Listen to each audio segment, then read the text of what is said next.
DAP में जो phosphorus है वो 46% है। और किसान से पूछे 1 एकड़ में कितना डाला है तो कहता है 2 बोरी डाले हैं। 2 बोरी डालने का मतलब कि वो 46 किलो डाल दिया फास्फोरस। अब जब फास्फोरस का इनडिस्क्रिमिनेट माने आवश्यकता से अधिक प्रयोग होता है तो उससे अन्य पोषक तत्वों की उपलब्धता घट जाती है, जैसे जिंक और कॉपर, लोहा। ये ऐसे सूक्ष्म पोषक तत्व हैं जिनमें फास्फोरस के साथ दुश्मनी है, कह लीजिए।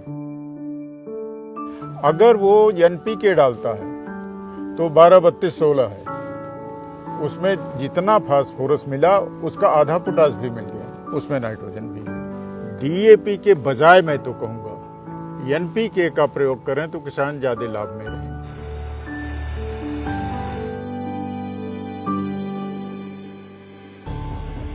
साथियों नमस्कार, न्यूज़ पोटली में आपका स्वागत है। और खरीफ का सीज़न जा रहा है, रबी के सीज़न की शुरुआत हो चुकी है। किसान गेहूं, सरसों, आलू की बुआई कर रहे हैं। लेकिन इस बीच बहुत सारी खबरें ऐसी भी आ रही हैं जब कई राज्यों में किसान जो है खाद के लिए, खासकर डीएपी के लिए वो लाइन में लगे हुए हैं। कई जगह ये भी कहा जा रहा है कि किसान डीएपी के लिए वो इतनी मारामारी क्यों रहे हैं, क्योंकि हमारे पास कई ऐसे विकल्प मौजूद हैं जो डीएपी से ज़्यादा हमें ताकत देते हैं, फसल को उपजाऊ बनाते हैं।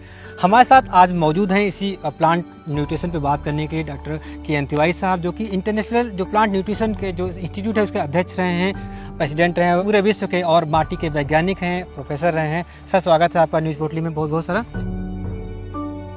देखिए, ये बड़ा दुर्भाग्यपूर्ण है कि जब से हरित क्रांति आई है, ये 4-5 दशक से किसान क्या कर रहा है कि यूरिया और डीएपी का प्रयोग कर रहा है।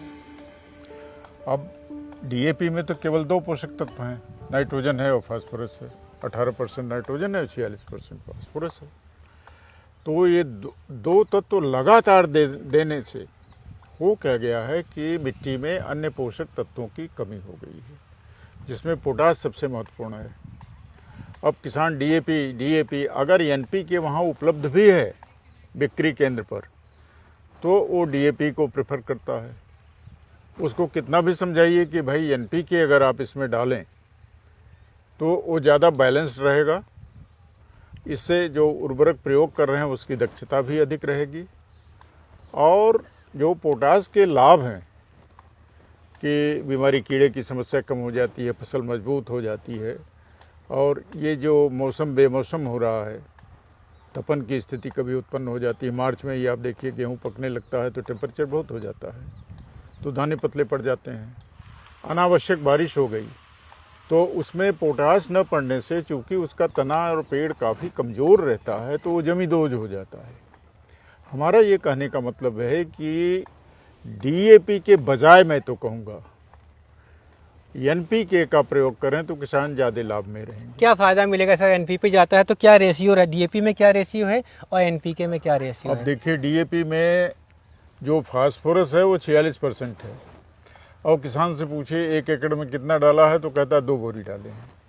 2 बोरी डालने का मतलब कि वो 46 किलो डाल दिया फास्फोरस, और 1 हेक्टेयर में वो जो डोज है उसने एकड़ में डाल दिया, वो हो गई 119 किलो, 120 किलो। कहने का मतलब जो रिकमेंडेड डोज है उसका दूना हो गई। अब जब फास्फोरस का इनडिस्क्रिमिनेट माने आवश्यकता से अधिक प्रयोग होता है तो उससे अन्य पोषक तत्वों की उपलब्धता घट जाती है, जैसे जिंक और कॉपर, लोहा।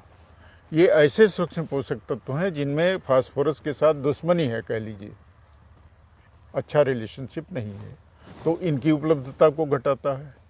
दूसरा, दूना डोज डालने से उसका अनावश्यक पैसा खर्च हुआ, महंगी डीएपी है, और ये नकारात्मक जो रिलेशनशिप है पोषक तत्वों में, उससे उसका नुकसान हुआ। अगर वो एनपीके डालता है तो 12-32-16 है, उसमें जितना फास्फोरस मिला उसका आधा पोटास भी मिल गया, तो एक तरह से वो संतुलित प्रयोग होता है। उसमें नाइट्रोजन भी है, उसमें नाइट्रोजन भी है, तो तीनों पोषक तत्व मिल जाते हैं। और फ़ायदा ये होता है कि ये कॉम्प्लेक्स फर्टिलाइज़र हैं, माने जो जहाँ बनता है डीएपी भी और एनपीके भी, तो इसके ये दानेदार है, हर दाने की कंपोजिशन एक जैसी है। ऐसा नहीं है कि डीएपी डाल रहे हैं और पोटास मिला लें तो एक ही बात हो जाएगी, एक ही बात नहीं होगी। वो एनपीके का दाना जहाँ पड़ेगा वहाँ एनपीके, नाइट्रोजन, फास्फोरस, पोटास तीनों एक जगह पड़ेगा। चाहे सरसों हो, चाहे कोई फल हो, चाहे सब्जी हो, यहाँ तक कि आलू भी, उसके लिए ज़रूरी है कि आपका हर हाल में से पोटाश डाली जाए। पोटाश नहीं तो रंग नहीं आएगा, पोटाश नहीं तो हो सकता क्रैक कर जाए, पोटाश नहीं तो सरसों में तेल नहीं आएगा, पोटाश नहीं तो फल में चमक नहीं आएगी, हो सकता है मिठास पे भी असर पड़ जाए। इसलिए आपको उसको तो देना ही देना है। अब आप पे तय करना है कि आपको ज़्यादा पैसे लगा करके डीएपी डालनी है, लाइन में लेकर डीएपी डालनी है, या फिर आप एनपीके का विकल्प आजमा सकते हैं। अब देखिए डीएपी की बात ले लीजिए पहले तो। आलू में वो 1 एकड़ में 10 बोरी डाल रहा है और 1 बोरी में 23 किलोग्राम है फास्फोरस, तो कितना हो गया फास्फोरस? 230, जबकि 1 हेक्टेयर में इतना नहीं पड़ना चाहिए।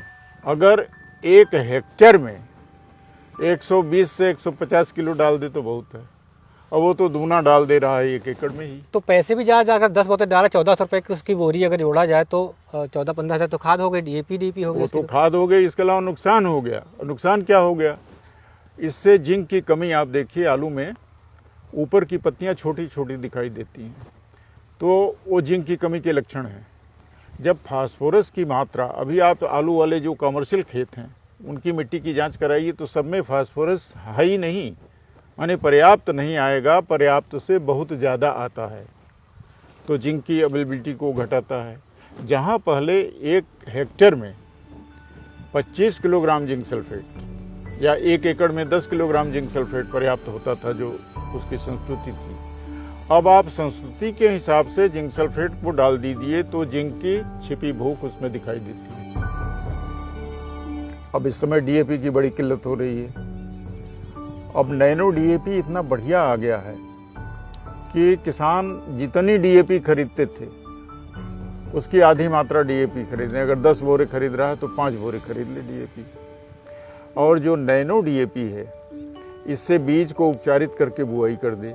बीज को उपचारित करने के लिए 1 किलो बीज के लिए जो है वो 5 मिलीलीटर लगाना है नैनो डीएपी, और फिर बीज का शोधन कर दे।